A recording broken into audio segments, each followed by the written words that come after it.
예수님의 일생은 참 기도하는 일생이셨습니다. 예수님은 기도로 그의 공생애를 시작하셨고 또 기도로 그의 일생을 마쳤던 것을 우리는 기억합니다. 예수님은 새벽에도 기도하셨고 또 밤에도 밤이 새도록 기도하시고 산에서 이슬을 맞으면서 기도하시고 들에서도 기도하셨습니다. 예수님의 일생에서 가장 중요한 사건들은 거의 기도한 후에 이루어졌던 것을 우리가 보게 됩니다. 예수님 생의 놀라운 기적은 또한 거의 기도를 통해서 이루어졌습니다. 그래서 기도는 우리 신앙생활의 가장 핵심이며 우리 신앙생활에서 가장 중요한 원리가 되는 본을 우리에게 보이셨습니다. 근데 우리는 기도하지 않고 신앙생활을 할 수는 있긴 있습니다. 근데 여러분, 그러나 그렇게 신앙생활을 해서는 그 신앙은 죽은 신앙이 됩니다. 마치 호흡이 없는 인간은 죽은 것과 같이 기도의 영적 호흡이 있지 않고서 우리 신앙은 성장하고 살아갈 수는 없는 것입니다. 그래서 여러분, 기도가 정말 중요합니다. 목사가 똑같은 하나님의 말씀을 전해도 여러분, 뭐 어떤 장소에서 어떤 대상을 하냐, 뭐 이것도 꽤 중요하겠지만요, 하나님의 말씀을 전할 때 능력 있고 은혜가 되는 것은 결국 기도의 뒷받침이 돼야 되는 거예요. 그래서 모든 신앙의 중심은 기도가 있는 겁니다. 예수님은 우리에게 기도의 본을 보이셨습니다. 기도는 우리 신앙생활에서 언제나 빠질 수 없는 중요한 요소임을 직접 가르쳐 주신 것입니다. 예배도 여러분, 기도를 통해서 준비되고 이루어져야 됩니다. 기도는 그래서 하나님과의 교제입니다. 또 하나님의 생명을 받는 호흡이기도 합니다. 기도는 우리의 문제를 해결하는 열쇠입니다. 그래서 여러분, 기도할 때 기적이 일어납니다. 예수님은 이렇게 중요한 기도, 여러분, 기도할 때 그 사건이 일어났기 때문에 우리에게 충분히 그 모든 모습을 보이셨습니다. 특별히 누가복음 3장 21절을 보면은 예수님께서 기도하실 때 하늘이 열리고 성령이 비둘기처럼 형체같이 그 위에 강림하시고 하늘로서 소리가 나기를 너는 내 사랑하는 아들이라 내 기뻐하는 자라 말씀하시죠. 여러분, 그렇습니다. 기도할 때 하늘에서 직접 응답이 있었습니다. 하늘의 음성으로 응답하셨습니다. 기도할 때 또 용묘가 변화되는 사건도 있었죠. 바로 오늘 우리가 읽었던 본문 변화산 사건입니다. 이것 역시 기도할 때 하나님께서 역사하시는 사건입니다. 이처럼 기도의 삶을 기도의 삶을 사셨던 예수님을 따라 우리도 기도하는 삶을 살아야 함이 마땅한데 참 그 실천이 잘 안 될 때가 많이 있죠. 뭐 기도하러 오면 좋지, 뭐 당연하게 다 그렇게 생각하지만 또 막상 기도하려고 하면 잘 안 되고 또 나와도 뜨겁게 기도하지 못할 때가 많이 있습니다. 그죠? 뭐가 문제일까요? 오늘 예수님의 기도의 삶을 따라가기 위해서 어떻게 기도해야 될지 우리가 함께 살펴보면서 기도의 용사로 도전받는 시간 되시기를 바랍니다. 첫 번째는 여러분, 문제를 가지고 기도해야 됩니다. 여러분, 기도는 분명히 신비한 기적입니다. 기도는 문제를 해결하는 해답이기도 합니다. 그래서 예수님의 이름으로 기도하기 때문에 문제가 해결이 됩니다. 전능하신 예수님의 이름으로. 그 능력이 무한하십니다.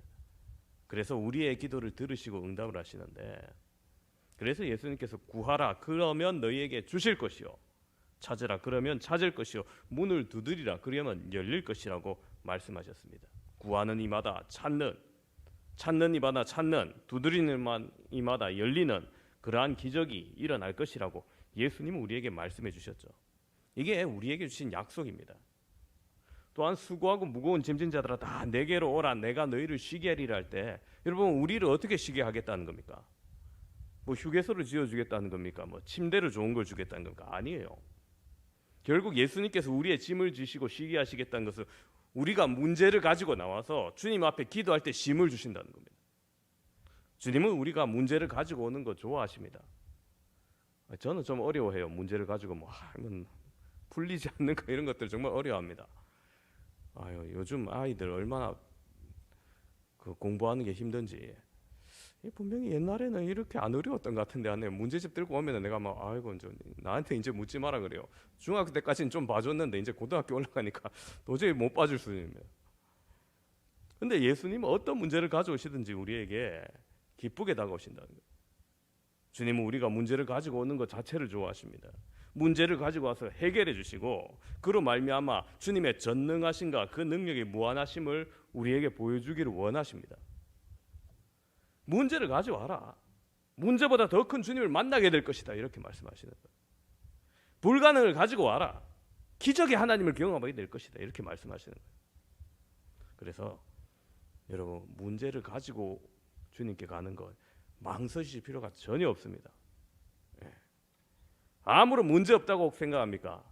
아니, 나는 문제가 없는데요, 목사님. 가정도 문제가 없고 자녀도 문제가 없고 나는 탄탄되더라 이렇게 생각하십니까? 하나님의 영광을 위해서 큰 문제 하나 만드십시오.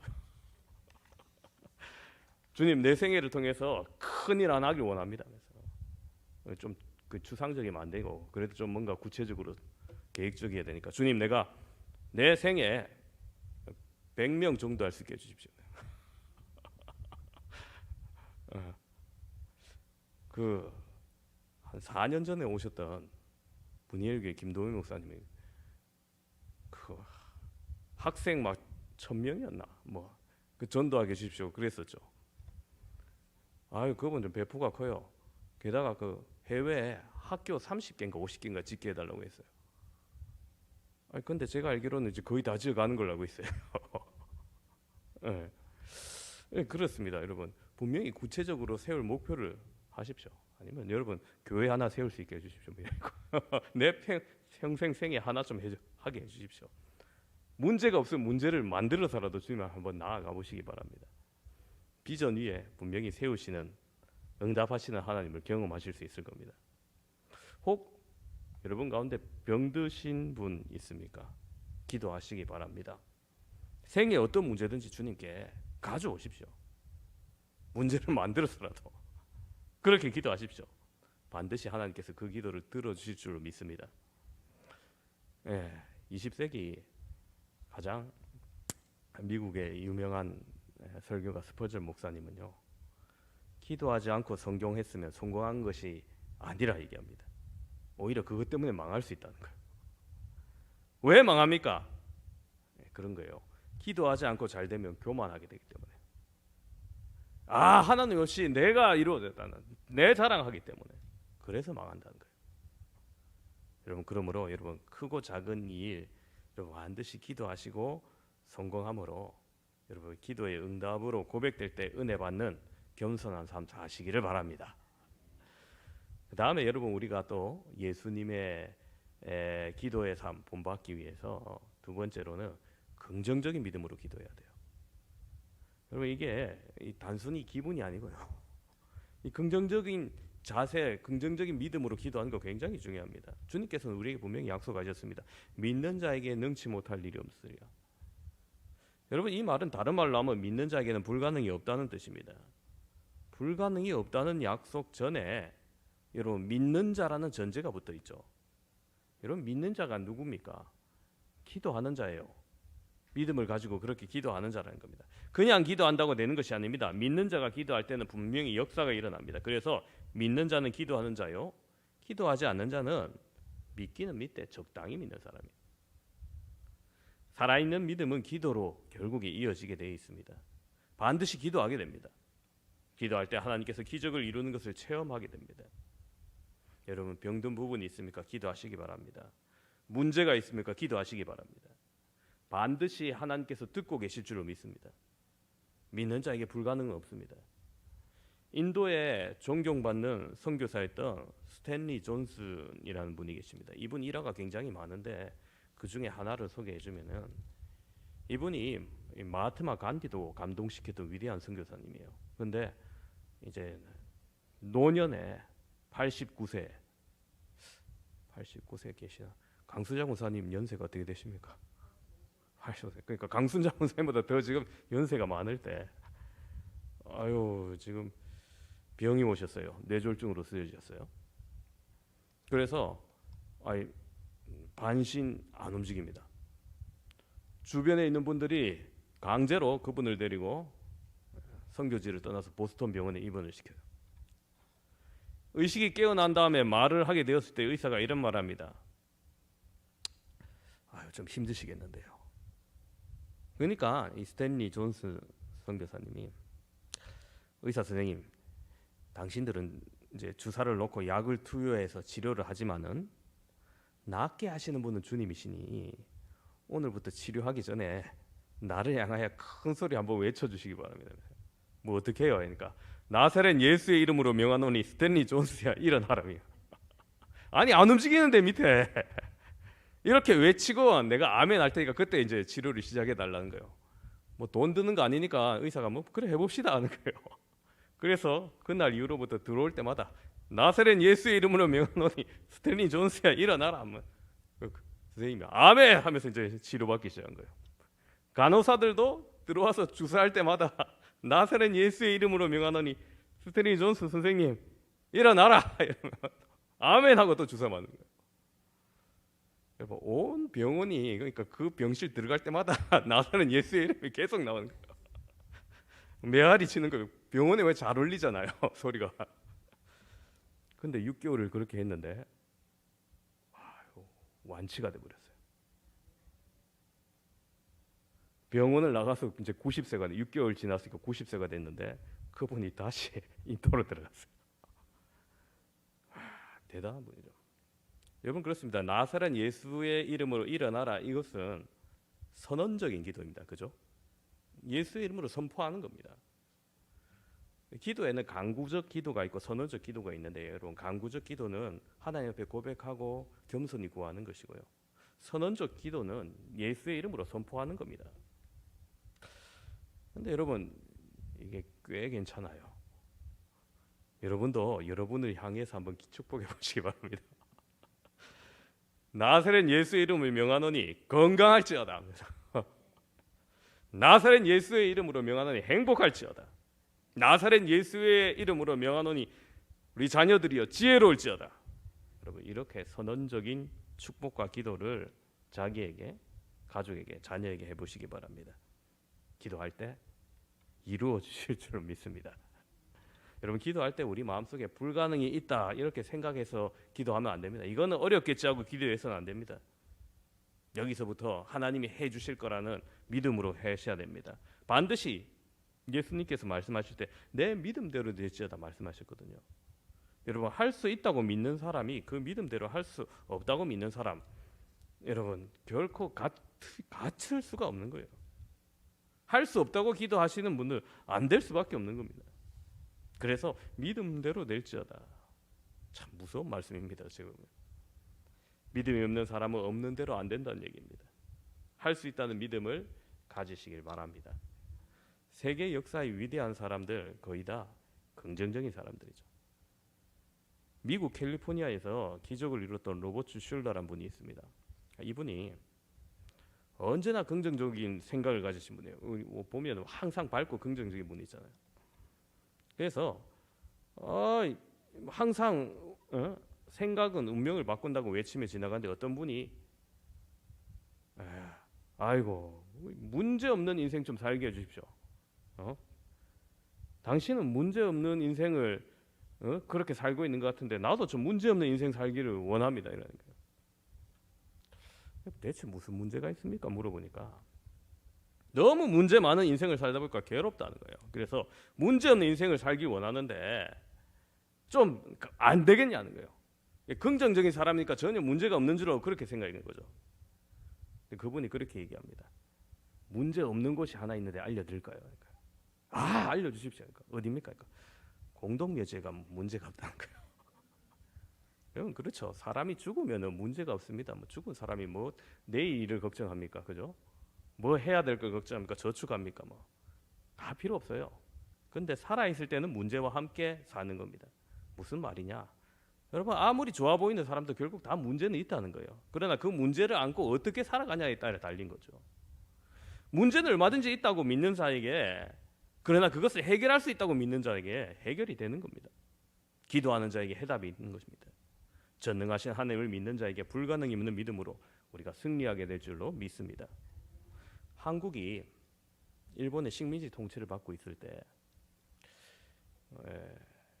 나이든 성도 한 분이 일본이 강요하는 신사참배 반대해서 고통을 당해야만 했습니다. 일제는 뭐 경찰, 뭐 그때는 순사죠. 순사를 앞세워가지고 이게 국가 의식이니까 당신 따라라. 뭐 믿음이랑 크게 관련 없다면서 신사참배하기를 강요했습니다. 그런데 여러분 그게 어떻게 그렇게 될 수 있어요? 말을 듣지 않자 그의 인격을 모독하는 일을 서슴없이 합니다.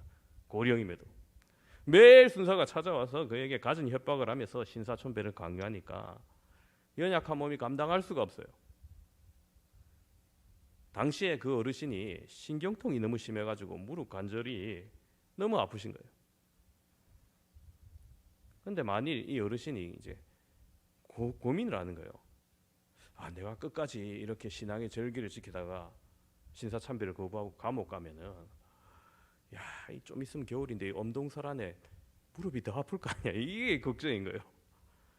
신경통이 악화될 것이고, 그러면은 야, 여기서 요즘은 어떻습니까? 그냥 막 무릎 관절 수술해 버리면 되는데 그때는 뭐 그게 없잖아요.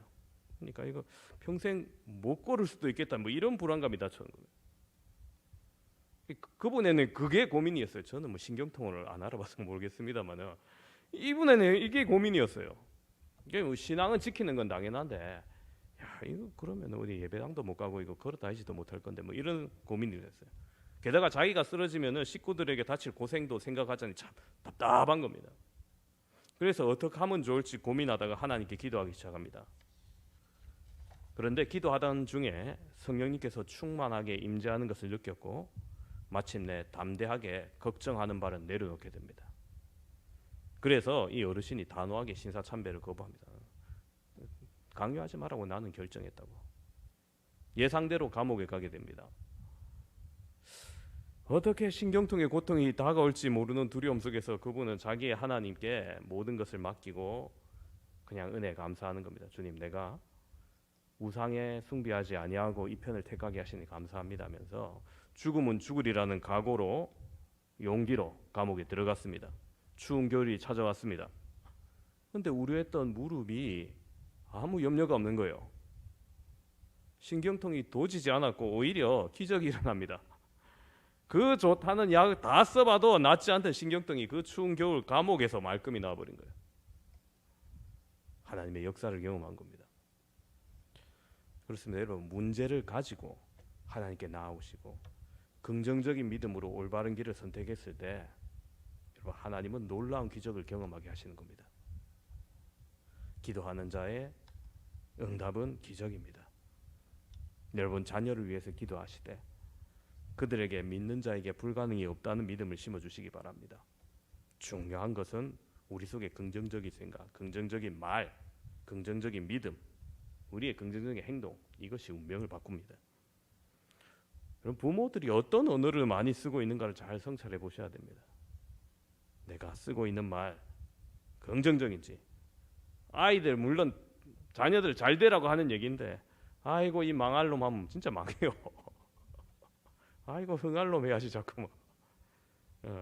부정적이고 나쁜 생각 심어주지 마시고 뭐 하겠냐 이러지 말고 매사에 같은 말이라도 좋은 말, 긍정적인 말, 희망을 주는 말 하시기 바랍니다. 세 번째로 예수님을 본받는 기도의 삶을 살기 위해서 어떻게 기도해야 되느냐? 여러분, 죽음의 응답도 아멘 할 수 있는 그런 기도를 해야 돼요. 여러분, 오늘 29절 한번 잘 세보세요.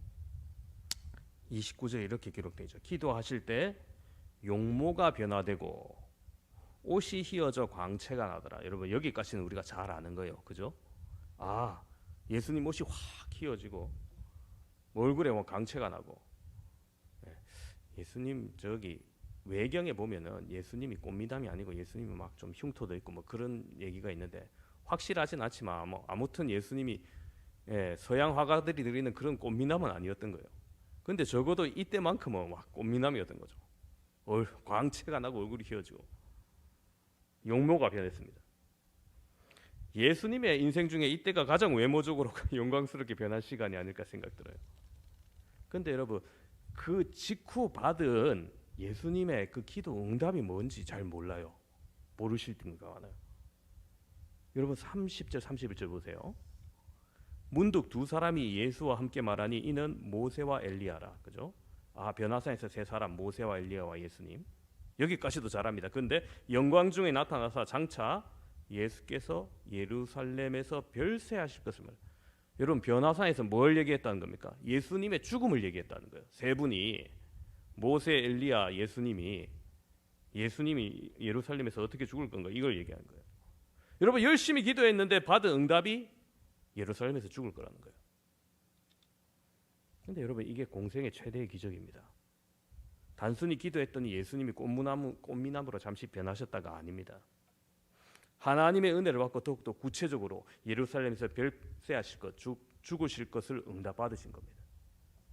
따라서 예수님의 용모가 변화된 것은 바로 십자가의 죽음과 부활을 보여준 겁니다. 부활하면은 이렇게 영광스러운 모습으로 달라질 거라는 거예요. 이게 바로 별세, 죽음의 변화인 겁니다. 여러분, 용모가 변화됐다는 것은 자기가 완전히 십자가에서 처형시키고 예수님의 아름다운 부활의 영광을 보여주는 것이라고 했죠. 여러분, 우리도 부부가 살면서 자꾸 쳐다보면요, 얼굴이 닮아가요. 네. 수십 년 살고 얼굴이 안 닮는 사람이 있다. 모르겠습니다. 딴 거 쳐다보는 사람이 아닌가 모르겠네요. 여러분, 마찬가지로 우리가 예수님을 수십 년 믿었는데 예수님의 얼굴이 조금도 안 닮는다, 좀 닮은 흔적이 없다, 뭐 대체 뭘 쳐다보고 있는지 좀 생각해 봐야 됩니다. 이 용모가 변화되는 것 제자들도 보았어요. 그들은 말합니다. 주여, 우리가 여기 있는 것이 좋사오니 우리가 초막 셋을 질 때 하나는 주를 위하여, 하나는 모세를 위하여, 하나는 엘리야를 위하여 하사이다. 자, 변화된 예수님, 영광스러워진 예수님 바라보니까 신이 나서 한 말이지만은 누가복음을 기록한 누가는 이 말을 어떻게 평가하느냐? 자기가 하는 말을 자기도 알지 못하더라, 이렇게 평가해요. 여러분, 그렇습니다. 변화산에서의 변화는 뭐라고 했습니까? 외형적인 영광을 취하는 것이 아니라 십자가의 죽음으로 응답받고 부활할 것을 미리 보여주는 거예요. 그러니까 고통이 있고 부활이 있어야 그게 있는 거죠. 여기에 머무를 수는 없는 겁니다. 그 기도원내로 이루어내실 때 예수님은 이 땅의 모든 이름 위에 더 뛰어난 이름으로 영광을 얻게 되시는 겁니다. 여러분, 오늘 우리의 기도가 혹 이런 응답받게 될까 두려워하시는 분이 있습니까? 무슨 소리냐니, 예전에 중고등부 연합수련회를 보내는데 어떤 집사님이 좀 안 보내려고 그랬은 거예요. 집사님, 왜 안 보내시려고 합니까? 물으니까 연합 집회 강사님 중에 선교사님이 있다고. 아이고, 우리 애 가서 은혜 받고 변화돼서 선교사로 헌신하면 어떡하냐고 안 보내려는 거예요. 아이고, 선교사는 내 아무나 합니까? 괜찮아, 보내면서 그래. 부모가 생각하기에는 은혜 또 적당히 받고 기도도 좀 적당히 했으면 좋겠는데 막 너무 빠지는 거 싫다는 거죠. 근데 여러분, 진정한 영광의 변화를 경험하려면 여러분, 오늘 예수님이 별세하는 것까지도 말하는 그 죽음의 응답까지도 아멘으로 할 수 있는 기도가 되어야 되는 거예요. 그리할 때 여러분, 진짜 죽음에서 끝납니까? 아니죠. 죽음에서 끝나는 것이 아니라 영광의 부활로 영원한 생명으로 천국의 보좌로 나아가는 겁니다. 오늘 함께 예배드리는 사랑하는 성도 여러분, 세계 최대 민물강이 어딘지 아십니까? 한강도 꽤 큰 강인데 외국 사람이 서울에 와서 한강 보면 깜짝 놀란대요. 야, 이렇게 큰 강이었나 싶어요. 예. 저희 집사람이 고등학교 3학년 때 부산에 오면서 낙동강을 지나다가 깜짝 놀랐어요. 와, 바다다 했는데 사실 낙동강 하구였거든요. 꽤 커요. 낙동강 하구는 넓어서. 그런데 아마존 강은 그야말로 하구가 엄청납니다. 그 7만 평방미터 킬로미터나 된대요. 아니, 그래서 강의 규모가 여기서 여기까지 땅끝이 잘 안 보인대요. 언덕이 잘 안 보일 정도로. 그러니까 가끔 처음 지나간 사람은 여기가 바다인가 착각한다. 여러분, 한 배가 대서양에서 폭풍 때문에 오랫동안 표류하다가 물이 떨어져 갖고 아마존강에 식수를 구하기 위해서 지도를 보고 이렇게 찾아옵니다. 이 지도상에 분명히 이쯤 되면 아마존강 하루에 도착할 때가 됐는데 하면서 항해를 하는데 여전히 육지가 안 보이는 거예요. 선원들은 그때 식수가 떨어지고 큰 갈증으로 고통스러워하고 난리였습니다. 선장이 초조해집니다. 그런데 때마침 다른 쪽에서 배 한 척이 지나고 있습니다. 그래서 배에 탄 선원들이 막 큰 소리로 막 지른 겁니다. 지금 식수를 구하고 있는데 아마존강 가려면 어디로 가야 됩니까? 막 물어보는 거예요.